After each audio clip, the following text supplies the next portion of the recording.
இதே மாதிரி ஸ்கூலுக்கு வச்சு தட்ட டெய்லி நல்லா இருக்குங்களா? அங்கே போய் சாப்பிடல ஜாலியாக இருக்கும். எல்லாருக்கும் வணக்கம். இன்றைக்கி நம்ம வீடியோவில் என்ன பார்க்க போகிறோம்னா, அதாவது பாலக்கீரையை வச்சு ஒரு பொரியல் மாதிரி தான் செய்ய போகிறோம். பொரியல்னு சொல்லலாம், வறுவல்னு சொல்லலாம். ரொம்ப நல்லாயிருக்கும். கீரையில் சாப்பிடாத குழந்தைங்களுக்கு இந்த மாதிரி நீங்கள் செஞ்சு கொடுத்தீங்கன்னா ரொம்ப நல்லா விரும்பி சாப்பிடுவாங்க.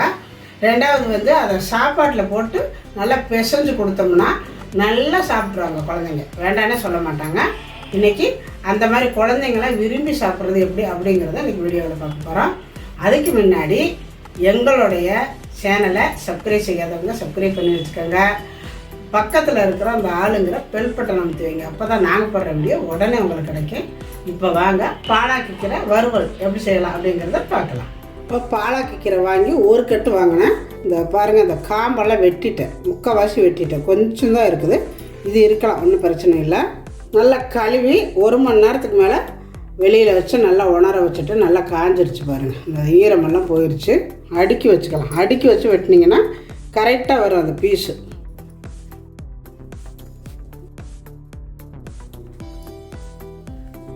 இந்த கீரையை காம்பை அப்படியே லைட்டாக கட் பண்ணிவிடுங்க. இதை லைட்டாக நல்லா இது மாதிரி பாய் சுருட்டுற மாதிரி சுருட்டிடுங்க. சுருட்டினீங்கன்னா தான் உங்களுக்கு இந்த வெட்டுறது அழகாக வரும். இந்த மாதிரி இறுக்கி பிடிச்சிக்கிட்டு நல்லா நைஸாகவே வெட்டிடுங்க. இந்த மாதிரி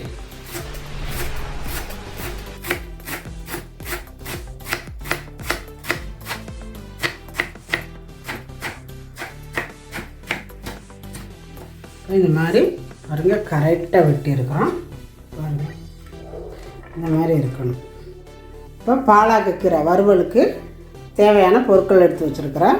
பெரிய வெங்காயம் நீளமாக ஒரு 2 வெங்காயம் வெட்டி வச்சுருக்கிறேன். அதே மாதிரி பூண்டு ஒரு 10 பல்ல எடுத்து இந்த மாதிரி நீளமாக பொடியாக வெட்டி வச்சுருக்கிறேன். 1 ஸ்பூனு சீரகம் எடுத்துருக்கிறேன். 2 ஸ்பூனு வெள்ளை எள்ளு எடுத்துருக்கிறேன். நிலக்கடலை வறுத்து தோலெல்லாம் எடுத்துகிட்டு வச்சுருக்கிறேன். சால்ட்டு வச்சுருக்கிறேன். 3 ஸ்பூனு கார்ன்ஃப்ளவர் மாவு வச்சுருக்கிறேன். இப்போ வடச்சட்டி அடுப்பில் வச்சுருக்கிறேன். இந்த 2 ஸ்பூனு எள்ளை லைட்டாக வறுத்துக்கலாம். கொஞ்சம் நல்லா வாசம் வர வறுக்கணும். நல்லா வெடிக்குது. போதும் வறுத்தது. இந்த அளவு வறுத்த பாருங்கள், நல்லா செவந்துருச்சு. இது வறுத்தா தான் இந்த கீரையில் நல்லா வாசம் கிடைக்கும். வறுத்து தான் போடணும். இப்போ இதை எடுத்துக்கலாம்.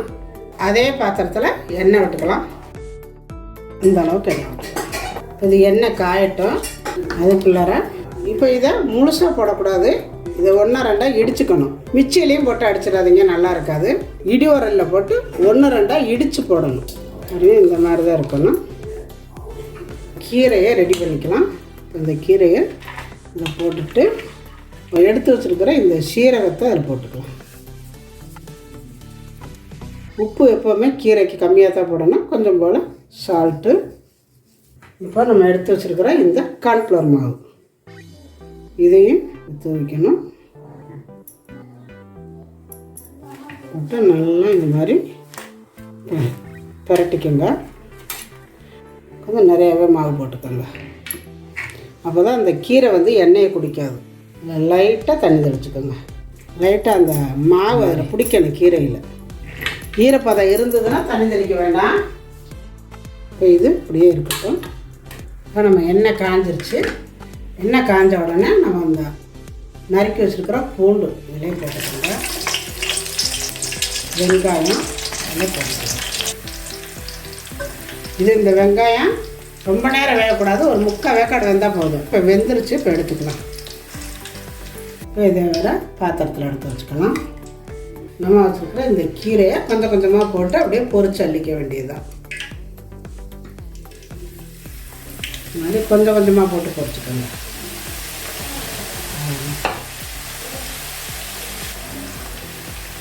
கொஞ்சம் வேக விட்டுட்டு திருப்புங்க.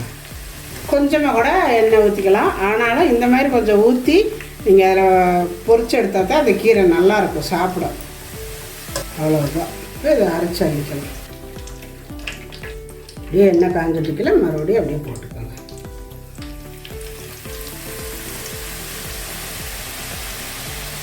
கீரை இதிலே நல்லா வேக வச்சு எடுத்துடணும். அப்போ தான் உங்களுக்கு அந்த எண்ணெய் உறிஞ்சாது, இல்லைனா எண்ணெய் குடிக்கும். பாருங்கள், இப்போ நான் கிண்டையில் சலசலன்னு சத்தம் கேட்கும் பாரு, அந்த மாதிரி இருக்கையில் தான் நம்ம அள்ளணும். பாருங்கள், இந்த மாதிரி இருக்கையில் அள்ளிக்கோங்க. ரொம்ப நல்லாயிருக்கும், ரொம்ப நல்லாயிருக்கும். இதே மாதிரியே எல்லா கீரையும் பொரிச்சு எடுத்துக்கலாம். எல்லாமே பொரிச்சு எடுத்தாச்சு. இப்போ நம்ம இதில் வறுத்து வச்ச வெங்காயம், பூண்டு இதையும் சேர்த்துக்கலாம். வறுத்து வச்சுருக்கிற இந்த எள்ளையும் போட்டுக்கலாம்.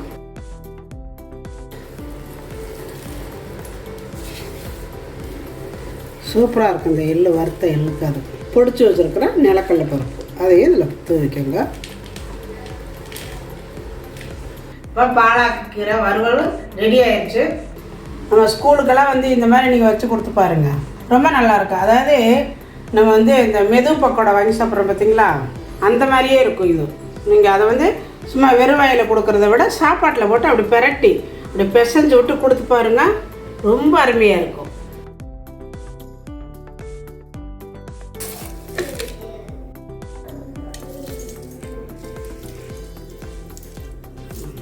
இப்போ பாலாக்கீரை வறுவல் ரெடி ஆயிடுச்சு.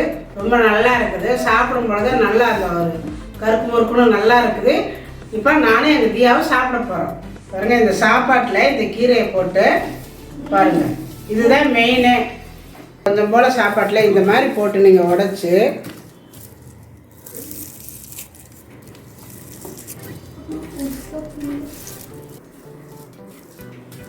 நம்ம பொரியல் பண்ணால் சாப்பிட்றதுக்கு சவுக்கு சவுக்குன்னு இருக்கும். கடைஞ்சாலும் சாப்பிட மாட்டாங்க. நீங்கள் இந்த மாதிரி செஞ்சு கொடுத்து பாருங்கள், குழந்தைங்க கண்டிப்பாக சாப்பிட்ருவாங்க. ஸ்கூல் கொடுத்து விட்டிங்கன்னா இந்த மாதிரி போட்டு கிளறி கொடுத்து விட்டிங்கன்னா அங்கே போய் சாப்பிடும்பொழுது அந்த கீரையோட வாசமாக அவ்வளோ நல்லா இருக்கும்.